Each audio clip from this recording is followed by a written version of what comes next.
তোর মতো প্রস্টিটিউটকে যে আমি বিয়ে করেছি এটা তোর কপাল। তোর মতো শরীর বিলিয়ে বেড়ানো মেয়েদের কেবলই পতিতালয়ে মানায়। নিজের স্বামীকে বিয়ের প্রায় 1 মাস পর চোখের সামনে দেখেই কথাটুকুই মস্তিষ্কে আঘাত করল নূরের।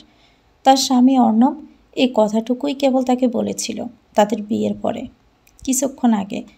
দুপুরের তপ্ত রোদ মাথায় করে বাড়ি ফিরছে নূর। বাড়ির সদর দরজা দিয়ে প্রবেশ করতেই সোফায় অর্ণবকে বসে থাকতে দেখে নূর দাঁড়িয়ে পড়ল। গরমে ঘেমে নিয়ে একাকার অবস্থা তার। রোদে হেঁটে আসার কারণে বর্ষা গালটা লাল বর্ণ ধারণ করেছে। নূরকে দেখে নূরের মা সুফিয়া বেগম এগিয়ে এলেন। উনি এখানে কেন মা? আস্তে কথা বল। উপরে গিয়ে এসব পাল্টে শাড়ি পরে নিচায়। অর্ণব তোকে নিয়ে যেতে এসেছে। অর্ণব তোকে নিয়ে যেতে এসেছে? কথাটা ঠিক পছন্দ হলো না নূরের। নিয়ে যেতে এসেছে মানে কি? আমি কোথাও যাব না। সুফিয়া বেগম চোখ পাকালেন। বাহির থেকে এই রোদের মধ্যে হেঁটে এসে নূরের মেজাজ এমনিতেই খারাপ। মাঝপথে উবার কল করে আনা গাড়িটাও নষ্ট হয়ে গেছে। আর অন্য কোনো গাড়িও পায়নি, তাই 20 মিনিটের রাস্তা পুরোটাই হেঁটে আসতে হয়েছে তাকে। আবার বাড়ি এসে অর্ণবকে দেখে রাগের মাত্রা এবার সীমা ছাড়ার কথা। অর্ণবকে গিয়ে সালাম দে, কথা বল। নূর একবার মায়ের দিকে তাকিয়ে আর কিছু না বলে গটগট করে সিঁড়ি বেয়ে উপরে উঠে যায়। অর্ণব এতক্ষণ সোফার উপর বসে ফোন ঘাঁটছিল। নূরের এভাবে তাকে উপেক্ষা করে উপরে উঠে যাওয়া দেখে ঠোঁট বাঁকিয়ে হাসে অর্ণব। নূর নিজের ঘরে গিয়েই হাতের ব্যাগটা খাটের উপরে ছুঁড়ে মারে। রাগে তার শরীর জ্বলে যাচ্ছে। আমি কিছুতেই ওনার সাথে যাব না। কিছু একটা উপায় বের করতেই হবে। বাবা চাচ্চুরা জানলে আমাকে ধরে বেঁধে ওনার সাথে পাঠাবেন। নূর খাটের উপর বসে কিছুক্ষণ ভাবতে লাগলো। তারপর কোনো উপায় না পেয়ে মাথাটা ঠান্ডা করার জন্য গোসল করতে চলে যায়। কিছু মনে করিস না, অর্ণব ও বাহির থেকে এসেছে তো, মেজাজটা একটু গরম। ফ্রেশ হয়ে তোর সাথে দেখা করবে বলেছে। একটু ইতস্ত করেই বললেন সুফিয়া। অর্ণব মুখে কিছু বলল না, শুধু মৃদু হাসল। সুফিয়া বেগমও রান্নাঘরে ব্যস্ত হয়ে পড়লেন। তাকে হাতে হাতে সাহায্য করছে সুফিয়া বেগমের ছোট যা নূরের চাচি ফাতেমা খানম আর নূরদের বাড়ির হেল্পিং হ্যান্ড মারজানা। ভাবি, নূরের সাথে কথা বলেছেন আপনি? সুফিয়া বেগম তখন মাংস কষাচ্ছিলেন। তরকারিতে কিছুটা পানি দিয়ে নেড়ে ঢাকনা বসিয়ে ফাতেমার দিকে ফিরে তাকালেন তিনি। একটা দীর্ঘশ্বাস পেলে উপর নিচ মাথা জাগিয়ে ছোট্ট করে উত্তর করলেন, হুম। কি বলল নূর? বরাবর যা বলে, এক বাক্যে যাবে না বলে দিয়েছে। ফাতেমা লাল শাক কুচি করছিলেন। হাতের চুরিটা রেখে সুফিয়া বেগমের কাঁধে হাত রেখে বললেন, এবার কি করবেন ভাবি? আগেরবার বড় আপা দুলাভাই এসে নূরকে নিয়ে যেতে চেয়েছিল। নূর বলেছিল তার স্বামী যদি তাকে নিজে এসে নিয়ে যায় তবেই সে যাবে। এবার তো সত্যি অর্ণব তাকে নিতে এসেছে। যদি ও না যায় তবে বড় ভাইজান আর আপনার ভাই তো তুলকালাম কাণ্ড করে বসবে। সেটা তো আমিও ভাবছি রে ফাতেমা। মেয়েটাকে সেদিন ওভাবে বিয়ে দিয়ে কি আমরা ভুল করলাম? অর্ণব ভালো ছেলে ভাবি, আমাদের নূর সুখী হবে ওর সাথে। আপনি ওকে একটু বুঝিয়ে সুজিয়ে রাজি করান। আর সেদিন ওভাবে বিয়ে না দিয়ে কি আর কোনো উপায় ছিল বলেন? সুফিয়া বেগম মাথা নাড়ান। তারপর দুই যাই নিজেদের কাজে ব্যস্ত হয়ে পড়ল। নূর গোসল সেরে মাত্রই বেরিয়েছে। বেজা চুলগুলো গামছা দিয়ে মুছতে মুছতে ঘরে আসে সে। পরনে কাঁচা হলুদ রঙের কুর্তি আর সাদা ডিলে পায়জামা। ঘরের আলো জ্বালাতে অর্ণবকে দেখে হকচকিয়ে যায় নূর। ওর শরীরে ওড়না নেই। হাতের ভিজে গামছাটায় ওড়নার মতো করে গায়ে জড়িয়ে নিল নূর। অর্ণবের দিকে অগ্নিদৃষ্টি নিক্ষেপ করে ঝাঁঝালো কণ্ঠে বলল, আপনি পারমিশন ছাড়া আমার রুমে কেন ঢুকেছেন? একটা মেয়ের রুমে পারমিশন ছাড়া ঢুকতে হয় না, এতটুকু ম্যানার্সও কি আপনার নেই? অর্ণব ঠোঁটে বাঁকা হাসি ঝুলিয়ে নূরের দিকে এগিয়ে আসে। নূরের সামনাসামনি দাঁড়িয়ে বলল, নিজের ওয়াইফের ঘরে ঢুকতে পারমিশন লাগে না মিসেস নূরজাহান, আর না কোনো ম্যানারলেস বিহেভিয়ার। অর্ণব আরেকটু এগিয়ে আসে নূরের দিকে। আমি তো বিয়ের পর একবারও তোকে চুইনি, তাহলে তোর গলায় এমন লালটে দাগ কেন? নাকি স্বামীকে কাছে পাসনি বলে অন্য পুরুষের কাছে গিয়েছিলি? ওয়াইফ শব্দটা শুনে নূরের মুখের কাঠিন্যতা ভাব একটু কমে এসেছিল। তবে অর্ণবের পরের কথাটা শুনে রাগটা শত গুণ বেড়ে যায়। নূরের অ্যালার্জি আছে। সকালে হাসির ডিম খেয়েছিল বলে অ্যালার্জি উঠে গেছে। চুলকাতে চুলকাতে গলা, হাত, গাড়ে লালচে দাগ হয়ে গেছে। আর অর্ণব কিনা তাকে এমন একটা কুরুচিপূর্ণ কথা শোনালো। নূর অর্ণবের গালে থাপ্পড় মারার জন্য হাতটা উঠায়, কিন্তু লাভ হয় না। অর্ণব নূরের হাতটা ধরে বসে। অন্য হাতে নূরের বাঁকানো কোমর জড়িয়ে ধরে কানের কাছে মুখটা এনে বলল, এই তেজ তুলে রাখ। আজই তোকে বাড়ি নিয়ে যাব, তারপর দেখব কত অ্যারোগেন্স তুই দেখাতে পারিস। অর্ণবের কথায় নূরের চল শক্ত হয়। সে ঝাটকা মেরে অর্ণবের থেকে দূরে সরতে চায়, কিন্তু অর্ণবের শক্তপোক্ত হাতের বাঁধন থেকে ছুটতে পারে না সে। এই আপনার লজ্জা করছে না এমন নোংরা কথাগুলো আমায় বলতে? অর্ণব নাসূচক মাথা নাড়ালো। অর্থাৎ তার লজ্জা করছে না। হাত ছাড়ুন মিস্টার অর্ণব, আমি কিছুতেই আপনার সাথে যাব না। দরকার পড়লে আমার লাশ কবরস্থানের উদ্দেশ্যে বেরোবে এই বাড়ি থেকে, তবু আমি যাব না আপনার বাড়িতে। নূরের কথায় অর্ণবের চেহারার অভিব্যক্তি পরিবর্তন হয়ে যায়। ঠোঁটের কোণের হাসিটা বিলীন হয়ে যায় মুহূর্তেই। নূরের নরম গালটা চেপে ধরে অর্ণব বলে উঠল, কি বললি? লাশ? লাশ বেরোনোর কথা বললি? শুনে রাখ নূর, 3 কবুল বলে তুই শুধু আমাকে বিয়েই করিসনি, সম্পূর্ণ তুইটাকেই আমার নামে করে দিয়েছিস। মৃত্যু এত সহজ না তোর জন্য। আমি তোকে নিজের হাতে মারব, একটু একটু করে মারব। কথা শেষ হতেই নূরকে ছেড়ে দেয় অর্ণব।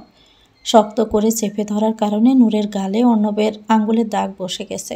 নূর নিজের গালে হাত দিয়ে মালিশ করে ব্যথা কমানোর চেষ্টা করছে। অর্ণব একটু দূরে এসে নূরকে পা থেকে মাথা পর্যন্ত পর্যবেক্ষণ করে। নূরের ভেজা চুলগুলো থেকে টপ টপ করে পানি গড়িয়ে পড়ছে। চুলের পানিতে পাতলা কুর্তিটার কিছু অংশ ভিজে নূরের শরীরের সাথে লেপ্টে আছে। অর্ণব নূরের কাছে গিয়ে ওর গা থেকে টান দিয়ে গামছাটা সরিয়ে দেয়। নূর হকচকিয়ে ওঠে।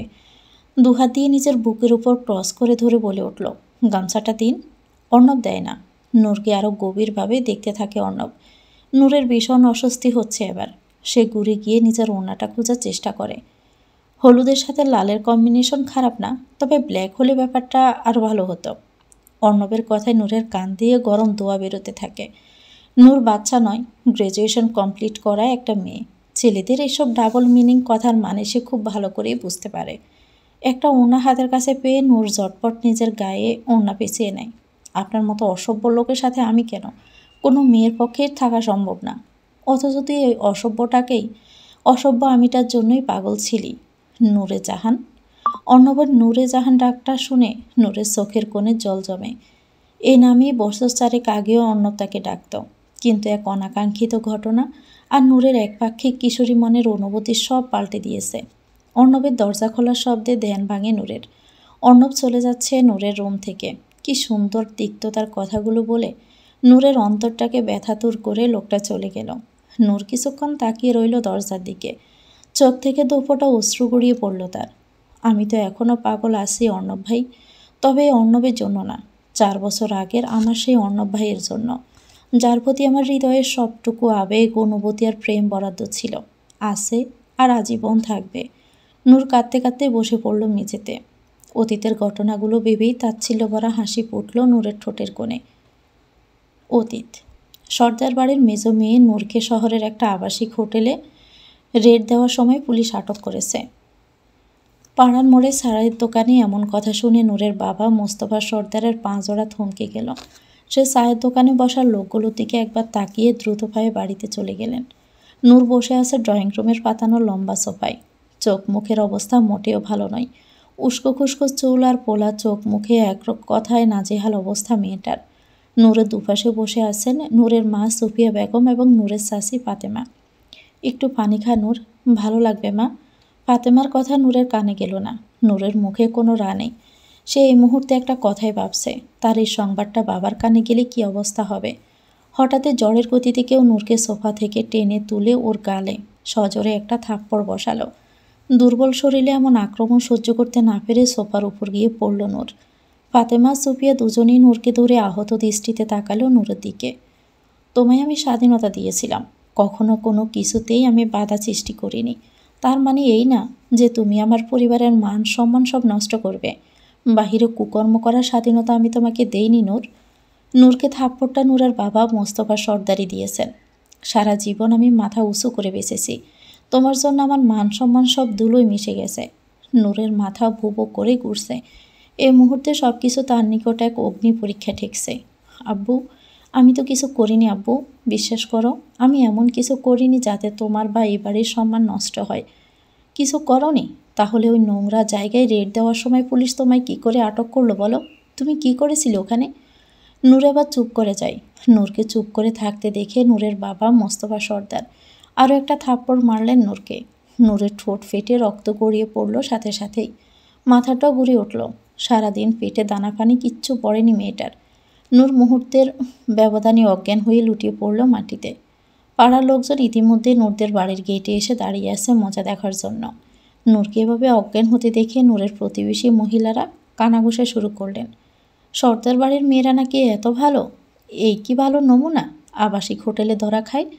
অজ্ঞান হয়ে গেল তো, দেখুন আবার আকাম করে পেট বাঁধিয়েছে কিনা, বলে জঘন্য আর কুটিল একটা হাসি দিলেন মহিলা। হ্যাঁ, আজকাল তো দেখি এসবই। তা সর্দার বাড়ির লোকদের টাকার এত অভাব, মেয়েকে দিয়ে দেহ ব্যবসা করাতে পাঠালো। কথাগুলো তীরের ন্যায় এসে বাজছিল মোস্তফা সর্দারের বুকে। সারা জীবন আত্মসম্মান নিয়ে মাথা উঁচু করে বেঁচে থাকতে তিনি শিখেছেন। আজ নিজের মেয়েকে নিয়ে এমন নোংরা কথা শুনে লজ্জায় মাথা নিচু করে ফেললেন। এদের জবাব দেওয়ার মতো কোনো বাসাই তার মুখে অবশিষ্ট নেই। নীরবে অশ্রু বিসর্জন দিলেন কিছুক্ষণ। আমাদের বাড়ির মেয়েকে আমরা দেখে নিব, আপনারা চলে যান এখান থেকে, নিজেদের ঘর সামলান। আপনাদের হাঁড়ির খবর এখানে ভাঙতে বসলে একজনও কিন্তু মান সম্মান নিয়ে এখান থেকে যেতে পারবেন না। গম্ভীর নারী কণ্ঠস্বরে সবাই ফিরে তাকালো পিছনে। নূরের ফুফু মারজানা খানম দাঁড়িয়ে আছেন, পাশেই তার স্বামী খালিদ চৌধুরী দাঁড়িয়ে। চোরের মায়ের বড় গলা, নষ্টা মেয়ে ছেলের বাড়ির লোকের এত তেজ মানায় না মারজানা। প্রতিবেশী রোমানার কথা শুনে মারজানা হালকা হেসে বললেন, আপনার মেয়ের যেন 2 মাস আগে কত নাম্বার বিয়ে হলো? ও হ্যাঁ, 3 নাম্বার সম্ভবত, তাই না? আগে 2টো বিয়ে তো টিকেনি পরকীয়ার জন্য। তাহলে নষ্টা মেয়ে ছেলেটা কে হলো রোমানা ভাবি? আপনার মেয়ে নাকি আমার ভাইজি? রোমানার আগে ফুসতে ফুসতে মুখ বাঁকালো। আপনারা এখান থেকে যান, নিজেদের ঘরের খোঁজ আগে নিন, তারপর পরের খোঁজ নেবেন। আর আমার ভাইজির কথা আপনাদের ভাবতে হবে না, আমরা আসি ওর জন্য। মারজানার কথায় এলাকার মহিলারা মুখ ঝামটা দিতে দিতে বাড়ি ত্যাগ করল। মারজানা ফোঁস করে একটা নিঃশ্বাস নিয়ে এগিয়ে গেলেন মোস্তফা সর্দারের দিকে। বড় ভাই, এভাবে মাথা নিচু করে রাখবেন না। আপনাকে আমি ছোট থেকে মাথা উঁচু করে বাঁচতে দেখেছি, এভাবে দেখতে আমরা কেউই অভ্যস্ত নই। মোস্তফা সর্দার চোখ তুলে তাকালেন। লজ্জার অপমানের গ্লানি এই অল্প সময়ের মধ্যেই লোকটা চোখে মুখে ধরা দিচ্ছে। মারজানা ভাইয়ের দিকে করুণ দৃষ্টিতে তাকালেন। মোস্তফা সর্দার ভাই বোনদের মধ্যে সব থেকে বড়। এরপর মারজানার পরে তার ছোট ভাই ফৈজুর সর্দার।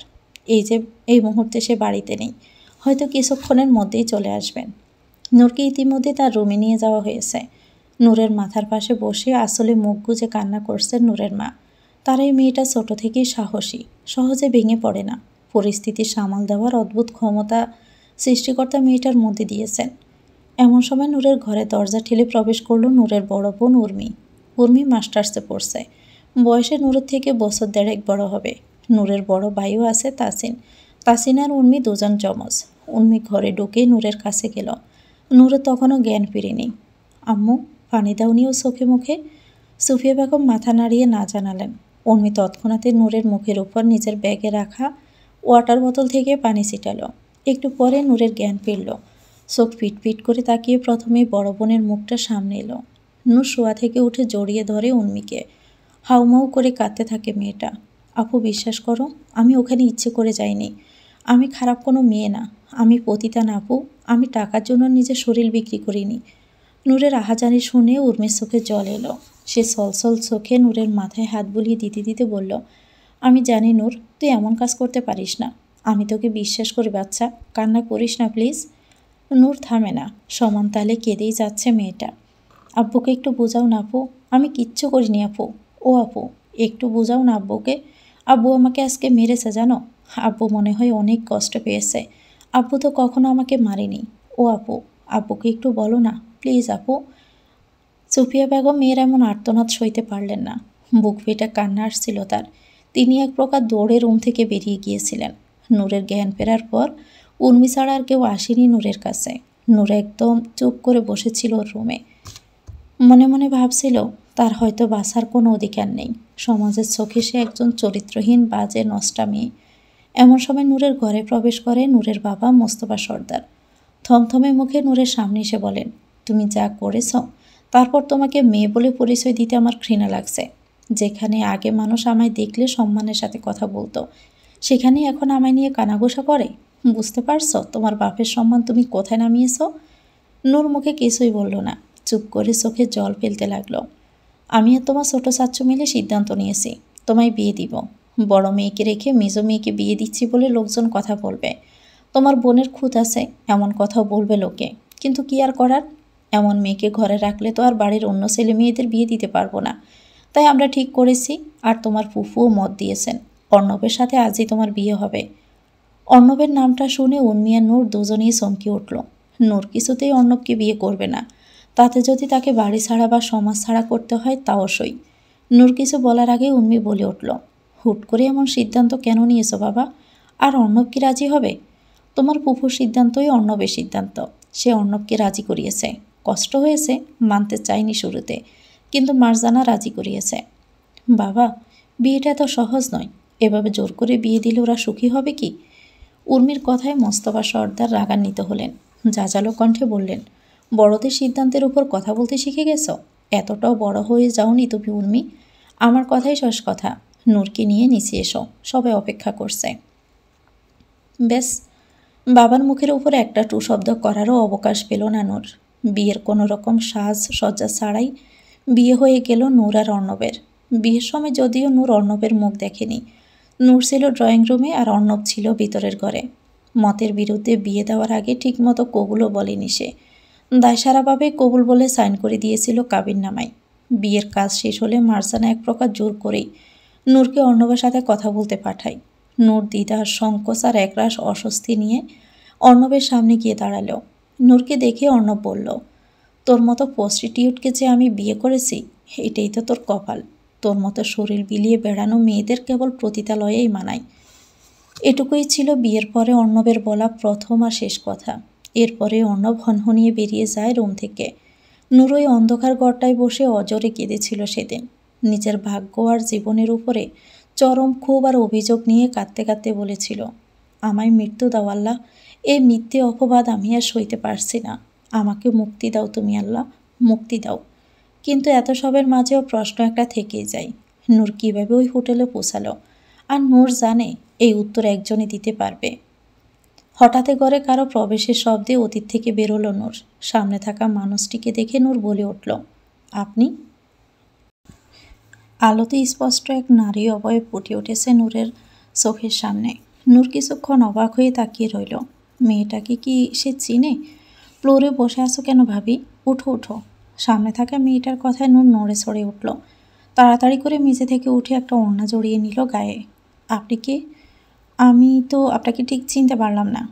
আমি স্নেহা, অর্ণব ভাইয়া চাচাতো বোন। আমায় তুমি আগেও দেখেছ, কিন্তু মনে করতে পারছো না হয়তো। নূরের সত্যি মনে নেই স্নেহার কথা। হয়তো অনেক আগে দেখেছিল।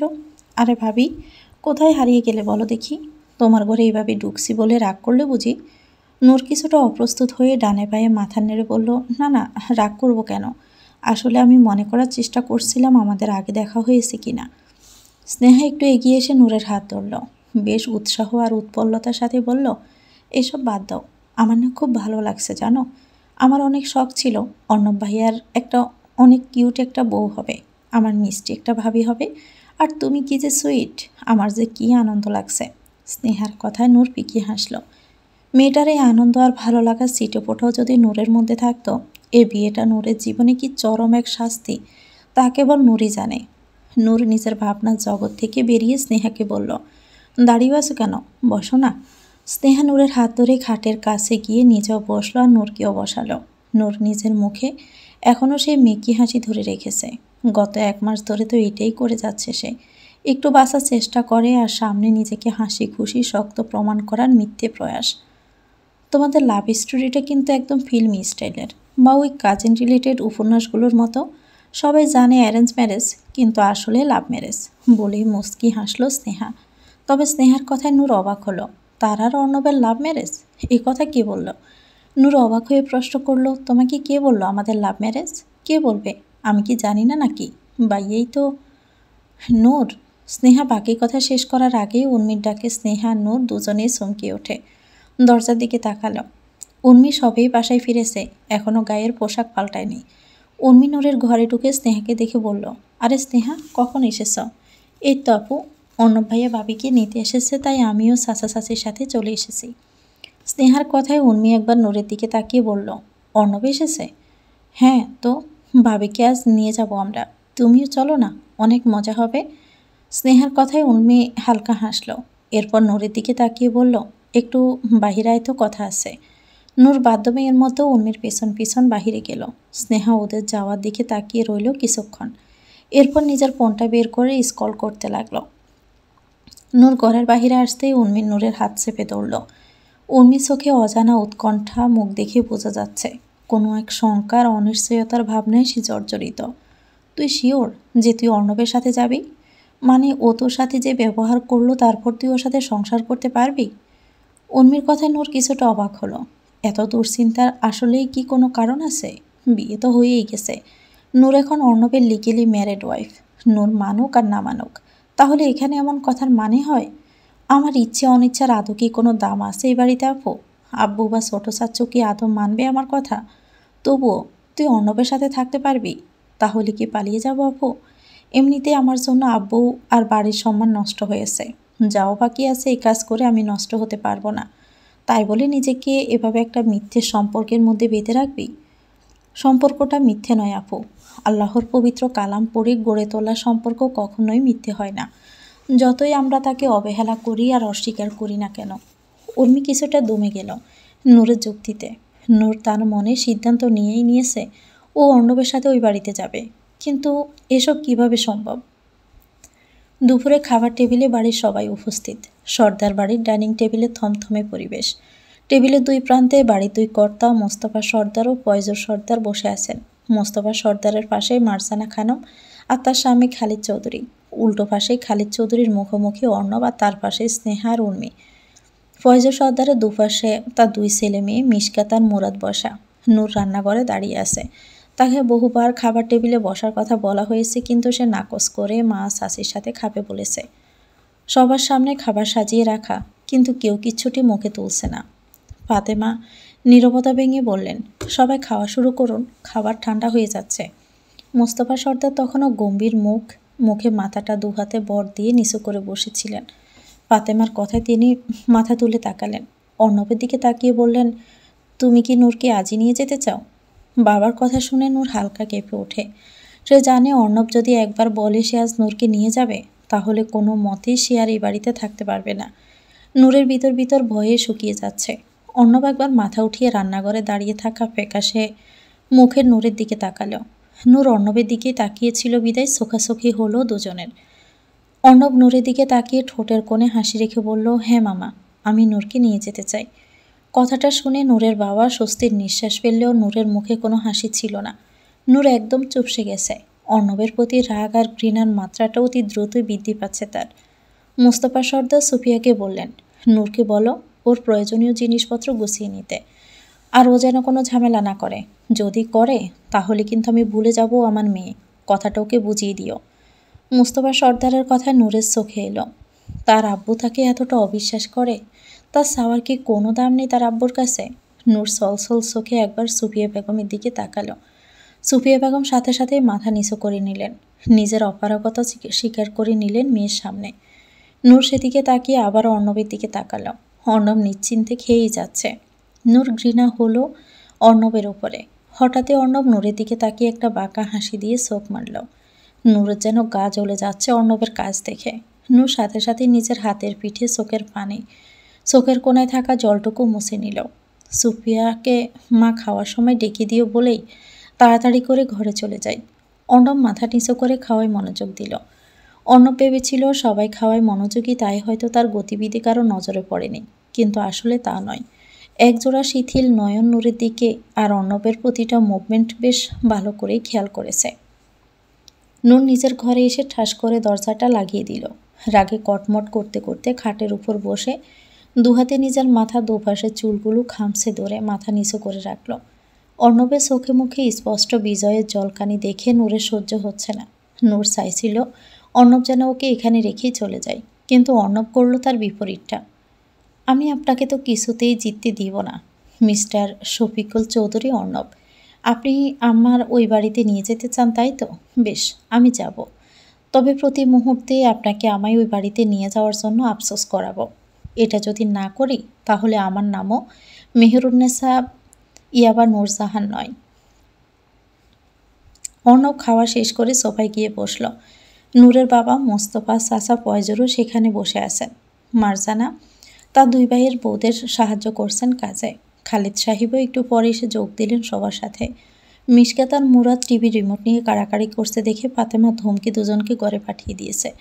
খালিদ চৌধুরী হঠাৎ বলে ওঠেন, উর্মির বিয়ে নিয়ে কী ভাবলেন বড় ভাই? মাস্টার্স তো শেষের দিকে। মুস্তফা সর্দারও সম্মতি জানিয়ে বললেন, হ্যাঁ, বিয়ে তো দিতে হবে। তা ভালো ছেলের সন্তান পেলে জানিও খালিদ। ছেলে তো আছে, আমার বিজনেস পার্টনারের ছেলে।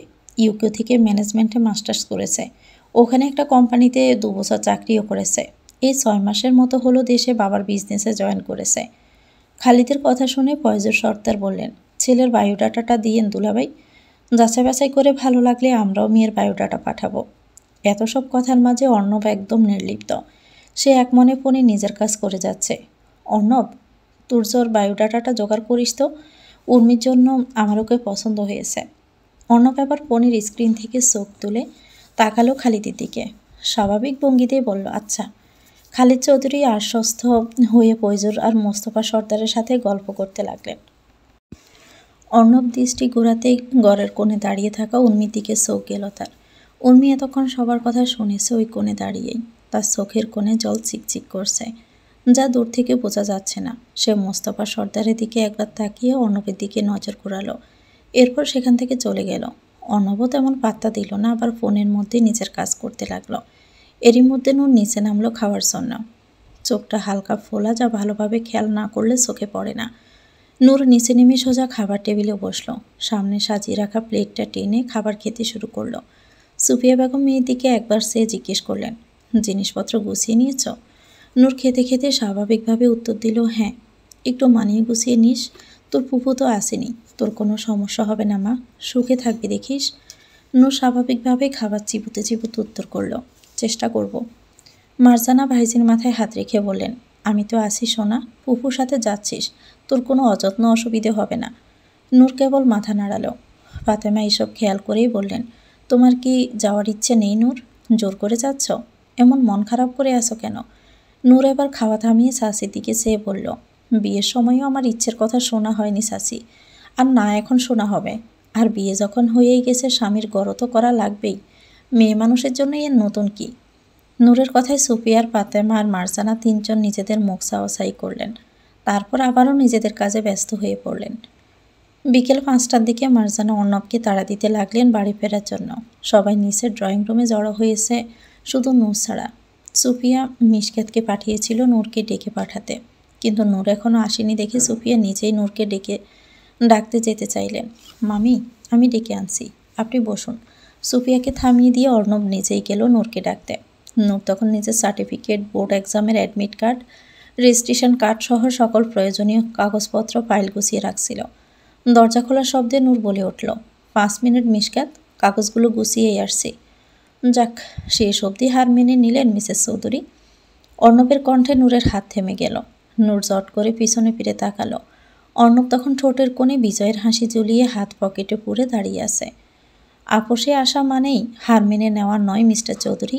আর তার থেকে বড় কথা হলো, আপনার সাথে আমি কোনো যুদ্ধেই নামিনি, তাই হার মানা বা জিতে যাওয়ার কোনো প্রশ্নই আসে না। অর্ণব নূরের কথা শুনে সশব্দে হেসে উঠল। নূর বিরক্ত হলো অর্ণবের হাসির শব্দে, কিন্তু বিরক্তিটুকু গিলে নিজের সব কাগজপত্র গুছিয়ে ফাইলটা লাগেজে পুরে লাগেজটা বন্ধ করে দিল। এখনই তোর এই অবস্থা, ওই বেড়িতে গেলে তোর কী হাল হবে আমি জাস্ট ভাবতেই পারছি না নূর। নিজের হাল নিয়ে চিন্তা করেন আগে। আপনাকে আমি কি নাচ নাচাবো তা আপনিও ভাবতে পারছেন না মিস্টার অর্ণব। কথাটুকু মনে মনে ভেবেই মুচকি হাসল নূর। নিজের লাগেজটা নামিয়ে কাঁধে ভ্যানিটি ব্যাগ ঝুলিয়ে লাগেজ হাতে নিয়ে হাঁটা দিল। অর্ণবের সামনে এসে দাঁড়িয়ে বলল, কার কী হাল হবে তা তো সময়ই বলে দিবে মিস্টার চৌধুরী। অর্ণব কপাল কুঁচকে বলল, চ্যালেঞ্জ করছিস? নূর হালকা হেসে বলল, আপনি যেটা মনে করেন সেটাই। অর্ণব হালকা হেসে বলল, তাহলে হারার জন্য প্রস্তুতি নেই, এবার হারলে কিন্তু শাস্তি হবে প্রাণদণ্ড। নূর অর্ণবের কথা শুনে তার কোনো উত্তর না করে বলল, নিচে চলুন, সবাই অপেক্ষা করছে। নূর আর দাঁড়ায় না, নিজের লাগেজটা টেনে নিয়ে নিচে নামে। অর্ণব ওর পিছন পিছনই নিচে নামে। নূর আর অর্ণবকে আসতে দেখে মারজানা বলে, বড় ভাই, ওরা চলে এসেছে, আমাদের আবার যেতে হবে, না হলে দেরি হয়ে যাবে। নূর নিচে এসে চুপচাপ দাঁড়ায়। সুফিয়া ফাতেমা এসে নূরকে নানান ধরনের উপদেশ দেয়। সংসারে মানিয়ে নিলেই সুখ, একটু মানিয়ে চললেই পরে আর সমস্যা হবে না, এমন আরও অনেক কথা। নূর পুরোটা সময় মুখ বন্ধ করে সবটা শোনে। উর্মি আসলেই নূর উর্মিকে জড়িয়ে ধরে। উর্মিও বোনকে জড়িয়ে ধরে বলল, সাবধানে থাকিস, সমস্যা হলে আপু আছে। হ্যাঁ? নূর উপর নিচ মাথা নাড়াই। উর্মি নূরকে ছেড়ে ওর হাত ধরে বলল, খারাপ লাগলেই চলে আসবি, ফুফু মানা করবেন না আমি জানি। তোমায় খুব মিস করবো আপু। আমিও তোমায় খুব মিস করবো বাচ্চা, ভালো থাকিস। নূরের চাচা পয়জর এগিয়ে এসে নূরের মাথায় হাত রেখে বললেন, জানি অনেক কিছুই তোর মতের বিরুদ্ধে হয়েছে মা, কিন্তু আমরা তোর খারাপ চাইনি, তোর ভালোর জন্যই ভেবেই সবটা করেছি। মনে অভিযোগ বা অভিমান ফুঁসে রাখিস না চাচ্চুর প্রতি। আমার কোনো অভিযোগ নেই চাচ্চু, আমি তোমাদের সিদ্ধান্তকে সম্মান করি। আমার জন্য দোয়া করো। মিশকাত আর মুরাদ এসে নূরকে ঘিরে ধরল। মিশকাতের কাঁদো কাঁদো অবস্থা। সে কাঁদতে কাঁদতেই বলল, নূর আপু, তুমি আর আসবে না? কবে আসবে আবার? আসবো তো সোনা, কয়েকদিন পরেই আবার আসবো। ভাইয়া তোমায় আসতে দিবে? অর্ণব এগিয়ে এসে বলল, কেন দিব না মিশকাত, অবশ্যই দিব। নূর অবাক হয়ে তাকায় অর্ণবের দিকে। কি নিখুঁত অভিনয় লোকটার। থাম তো মিশু, আপু একেবারে চলে যাচ্ছে না, ফ্যাস ফ্যাস করিস না তো। মুরাদের কথায় নূর পিক করে হেসে দেয়। মুরাদের মাথায় হাত বুলিয়ে বলল, সেটাই তো। মুরাদকে দেখ মিশু, কি ব্রেভ বাচ্চা আমাদের। আমি আবার আসবো, এখন স্মাইল করো সবাই। নূরের কথায় মিশকাতের মুখে হাসি ফোটে। নূর হেসে মোস্তফা সর্দারের দিকে তাকায়। সবাই নূরের কাছে এলেও মোস্তফা সর্দার আসেননি। এত অভিমান আব্বু, তোমার এই অভাগী মেয়েকে নরকে ঠেলে দেওয়ার আগে শেষবারের মতো না হয় একটু জড়িয়ে ধরতে। মনে মনে কথাটা বলল নূর। অর্ণবের গাড়িতে অর্ণব, নূর আর স্নেহা যাবে, আর খালিদ সাহেব যাবেন মারজানাকে নিয়ে নিজেদের গাড়িতে। ড্রাইভারও আছেন তাদের সাথে। স্নেহা মারজানা খানমের সাথে যেতে চাইলে নূর বাধা দেয়। সে জোর করে স্নেহাকে অর্ণবের গাড়িতে উঠিয়ে দেয়। নূর নিজেও গাড়িতে উঠতে যাবে এমন সময়। নূর কোথাও যাবে না অর্ণবের সাথে। কথাটা কর্ণকুহরে পৌঁছানো মাত্রই তড়িৎ গতিতে পিছনে ফিরে তাকালো নূর। অর্ণবও বিরক্তর সহিত মাথা তুলে তাকালো। সামনেই তাসিন দাঁড়িয়ে আছে, হাতে কিছু ব্যাগ, সম্ভবত ফল মিষ্টি এনেছে, বাড়িতে এসেছে তাই। কাঁধে নিজের ব্যাগ প্যাকেটটা ঝোলানো। তাসিনের কথায় রেখে গেলেন মোস্তফা। অত্যন্ত ঝাঁঝালো কণ্ঠে বলে উঠলেন, নূর কার সাথে যাবে না যাবে সেটা সিদ্ধান্ত নেওয়ার তুমি কে? তাসিন বাবার দিকে ফিরে তাকালো। তাসিনের চোখে একরাশ অভিমান আর ক্ষোভ। তাসিনের এই রাগ আর ক্ষোভের কারণটা মোস্তফা সর্দারের অজানা নয়। তিনি ছেলের চোখের দিকে তাকিয়ে কিছুটা দমে গেলেন বোধহয়। তবুও নিজের অনুভূতি বাপমূর্তি অক্ষুণ্ণ রেখেই বললেন, নিজেই খাও বাপের গাড়ে বসে, আবার বড় বড় কথা কিসে তোমার? তাসিন হালকা হাসল। সে জানতো তাকে এমন একটা কথা শুনতেই হবে। বাড়িতে যাই হয়ে যাক না কেন, তাসিনের কোনো কথাই শুনতে চান না মোস্তফা। তাসিনের সব কথার একটাই উত্তর করেন, চাকরি বাকরি কিছু জোগাড় করতে পারোনি, আবার এত বড় বড় কথা কিসের? অর্থাৎ সব কথা শেষ কথায় এসে তাসিনের বেকারত্বতেই সমাপ্ত হয়। শুরুতে খারাপ লাগলেও তাসিন এখন আর তেমন গায়ে মাখে না এইসব। আব্বু, আমি নূরের বড় ভাই, বোনের জীবন সম্পর্কে এতটুকু সিদ্ধান্ত নেওয়ার অধিকার অন্তত আমার আছে, তাই নয় কি? মোস্তফা সর্দারের বোধহয় কথাটা ঠিক পছন্দ হলো না। সে অত্যন্ত ক্রোধের সহিত বললেন, আগে নিজের একটা হিল্লে করো, তারপর বোনের জীবন নিয়ে সিদ্ধান্ত নিবে। কর্মহীন ছেলের মুখে এত বড় বড় বুলি মানায় না। সুফিয়া বেগম এবার স্বামীর দিকে তাকাচ্ছেন তো একবার ছেলের দিকে। এ বাপ ছেলের দ্বন্দ্ব নতুন নয়। তাসিনের গ্র্যাজুয়েশন শেষ হওয়ার পরে থেকে এই কোন্দল শুরু হয়েছে। মোস্তফা যখন তাসিনকে নিজেদের পারিবারিক ব্যবসায় যোগ দিতে বলে, তখনই তাসিন সাথে সাথে না করে দেয়। তাসিনের ইচ্ছে মাল্টিন্যাশনাল কোম্পানিতে ভালো পোস্টে জব করা। সে ভার্সিটি লাইফের শুরু থেকেই কর্পোরেট সেক্টরের দিকে বেশ আগ্রহী ছিল। এসব নিয়ে মোস্তফা তাসিনের মধ্যে মনোমালিন্য। এখন গ্র্যাজুয়েশন শেষ করা 2 বছর, তবুও চাকরি পাচ্ছে না বলেই মোস্তফা উঠতে বসতে খোঁটা শোনান তাসিনকে। এসবে অতিষ্ঠ হয়ে তাসিন এক প্রকার বাড়ি আসে বন্ধ করে দিয়েছে। 2-3 মাস পরে একবার আসে। বড় ভাই, ছেলেটা মাত্র বাড়ি এসেছে, এখন এসব কথা না বললেই নয়, পাশ থেকে বলে উঠলেন ফয়জুর। সেটা ওই বেয়াদবটাকে বোঝা। বোনের বিয়ে হয়েছে, শ্বশুর বাড়ি না গেলে আশেপাশের লোকজন কী ধরনের কথা শোনায় তা কি ও জানে? পরিবারের প্রতি ওর কোনো দায়িত্ব আছে নাকি? নিজের গো বজায় রাখতে বাড়ির থেকে দূরে গিয়ে থাকে। মাসের পর মাস চলে যায়, খোঁজও নেয় না মা বাবা বেঁচে আছে নাকি মরে গেছে। ওর মতো একটা বড় ভাই থাকতেও ছোট ভাই বোনদের একা একা সব কাজ করতে হয়। এখন আসছে ভাইয়ের অধিকার পোলাতে। আব্বু, তোমার কথার জন্যই আমি বাড়ি ছেড়েছি। এখন এই মুহূর্তে মোটেই আমার এই কথাগুলো ভালো লাগছে না। আমি বলেছি নূর যাবে না মানে যাবে না, ব্যাস। মোস্তফা সর্দারের মেজাজ যেন এবার তুঙ্গে। সে তাসিনের দিকে তেড়ে গেল তাকে থাপ্পড় মারতে। ফয়জুর সর্দার সাথে সাথেই বড় ভাইকে থামিয়ে দিলেন। ভাই, এখানে এমন করলে আশেপাশের লোকজন বেরিয়ে আসবে, হাসাহাসি করবে। এত বড় ছেলের গায়ে হাত তুলিয়েন না। তুই ওই অসভ্যটার কথা শুনেছিস? আজ তো একটা বেয়াদব তৈরি হয়েছে ও। তাসিন বাবার কথার পাত্তা না দিয়ে নূরের কাছে গেল। নূর তখন শঙ্কিত আর আতঙ্কিত চোখে তাকিয়ে আছে বড় ভাইয়ের দিকে। তাসিন নূরের মাথায় হাত রেখে বলল, বনু, তুই সত্যি যাবি ওর সাথে? তোকে নিশ্চয়ই আব্বু আম্মু মিলে ইমোশনাল ব্ল্যাকমেল করেছে, তাই না? নূর মাথা নিচু করে নিল। এখানেই পরিস্থিতি শুধুমাত্র সেই সামাল দিতে পারে। তাসিনের কথায় সায় দিলে হয়তো সে এই বাড়িতে থাকতে পারবে, কিন্তু পরবর্তীতে মোস্তফা সর্দার তাসিনকে এক চুলও ছাড় দেবে না। সংসারে আরও বেশি অশান্তি বাড়বে, বই কমবে না। তাই নূর সত্যিটুকু আড়াল রেখে বলল, আমি নিজের ইচ্ছে যাচ্ছি দাদান, কেউ জোর করেনি আমাকে।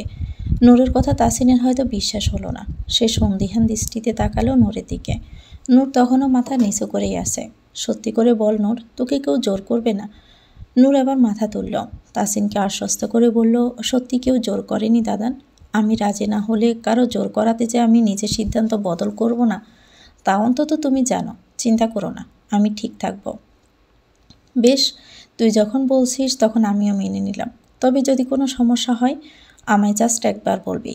দাদানের থেকে কিচ্ছু লুকাবি না, কেমন? নূর মাথা নাড়িয়ে সম্মতি জানালো। তাসিন এবার অর্ণবের কাছে যায়। অর্ণব এতক্ষণে সবটাই চুপচাপ দেখে গেছে, টু শব্দ করেনি। এবার সে তাসিনের দিকে তাকিয়ে হালকা করে হেসে বলল, পারলি না তো বোনকে আটকাতে? তাসিনও হেসে উত্তর করে, ও নিজে যেতে চায় বলে আটকায়নি। যদি একবার না বলতো তাহলে তোর ক্ষমতা ছিল না ওকে নিয়ে যাওয়ার। বউ আমার সাথেই যাবে। এসবে মাথা ঘামাস না। তোর বউ হওয়ার আগেও আমার বোন। আর তোর তো গাছেরটাও লাগে, তলারটাও লাগে। তাসিনের কথায় চল শক্ত হয় অর্ণবের।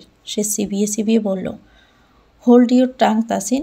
তাসিন কিছুটা হেসে বলে, truth is always bitter Arnab. তোর ব্যাপারে কিছু জানি না ভেবেছিস? তোর যদি অতীতের সিটে ফোটাও আমার বোনের জীবনে আসর কাটে, তাহলে কি হবে তা তুই নিজেও ভাবতে পারিস না। নিজের চরকায় তেল দে, তোর বোনেরটা আমি বুঝে নিব। বলে গাড়িতে উঠে যায় অর্ণব। নূরও সবার দিকে এক নজর তাকিয়ে গাড়িতে উঠে পড়ে। নূরদের গাড়ি চলে গেলে মোস্তফা রেগে তাসিনের গালে থাপ্পড় মেরে বসেন। হঠাৎই এমন ঘটনায় সবাই চমকে উঠলেও তাসিন একদমই নীরব। সে থাপ্পড় খাওয়া গালটায় হালকা হাত বুলিয়ে মাথা নিচু করে হাসে। মোস্তফা সর্দার রেগে বাড়ির ভিতর চলে গেছেন। সুপিয়া ছেলের ব্যাগপত্র নিয়ে স্বামীর পেছন পেছন যান। একে একে সবাই চলে গেল, শুধু উর্মি আর তাসিন দাঁড়িয়ে। উর্মি বারবার তাসিনের দিকে তাকাচ্ছে, হয়তো কিছু বলতে চাই। কে লুকাচ্ছিস উর্মি? হঠাৎ তাসিনের এমন প্রশ্নে চমকে যায় উর্মি। আমতা আমতা করে বলে ওঠে, কই কিছু না তো। মায়ের পেটে একসাথে ছিলাম, তোর নারী নক্ষত্র আমার সব কিছু জানা আছে। উর্মি কিছুটা অপ্রস্তুত হলো। সেই কপালের ঘামটুকু হাতের সাহায্যে মুছে হাতের ওড়নায় ডলতে লাগলো। আমায় ফোন দিয়ে বাড়ি আসতে বলি। এও বললি যে নূরকে অর্ণবার আব্বু আম্মু মিলে ব্ল্যাকমেল করছে ওদের বাড়িতে যাওয়ার জন্য। কিন্তু এখানে এসে তো ভিন্ন চিত্র দেখলাম। তাসিনের কথায় উর্মি কিছুটা ভড়কে গেল, তবুও নিজেকে যথাসম্ভব শান্ত দেখানোর চেষ্টা করল। তুই বাড়ি আসিস না অনেক দিন। নূর আজ ও বাড়িতে চলে যাবে। ওভাবে না বললে তো তুই আসতি না, তাই আর কি। সত্যি কি তাই? আর কি হবে? বেশি কথা বলিস না তো তুই, ভিতরে চল। বলে বাড়ির ভিতরে পা বাড়ালো উর্মি। বেশি দূর যেতে পারল না সে। তার আগেই তাসিন বলে ওঠে, তোর সত্যির মধ্যেও মিথ্যের আভাস পাচ্ছি আমি।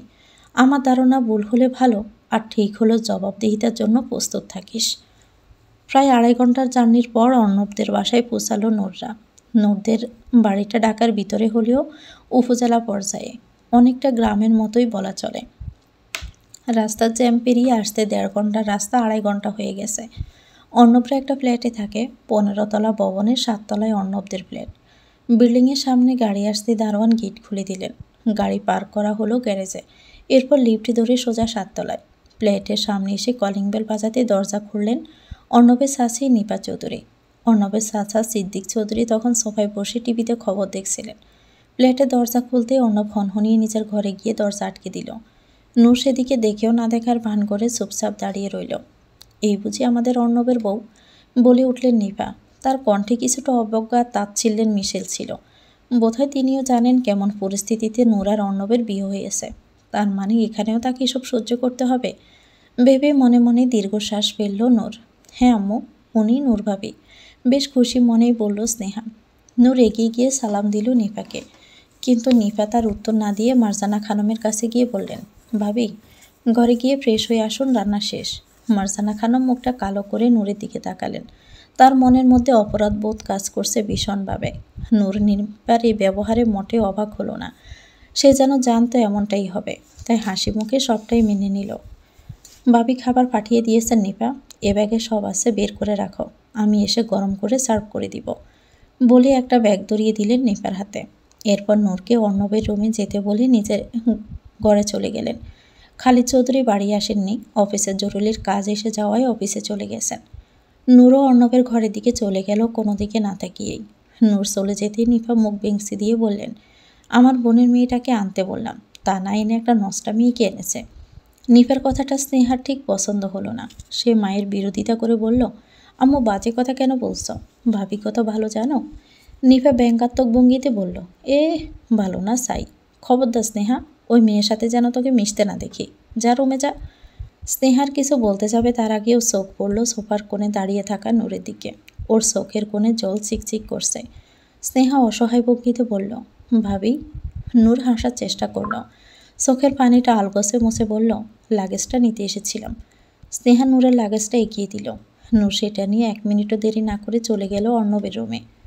আম্মু, কথাবার্তা একটু বুঝে শুনে বলো প্লিজ, মানুষের মনে কষ্ট দিয়ে কি মজা পাও তুমি। নিপা আরেক দফা মুখ বেংসে দিয়ে চলে গেলেন।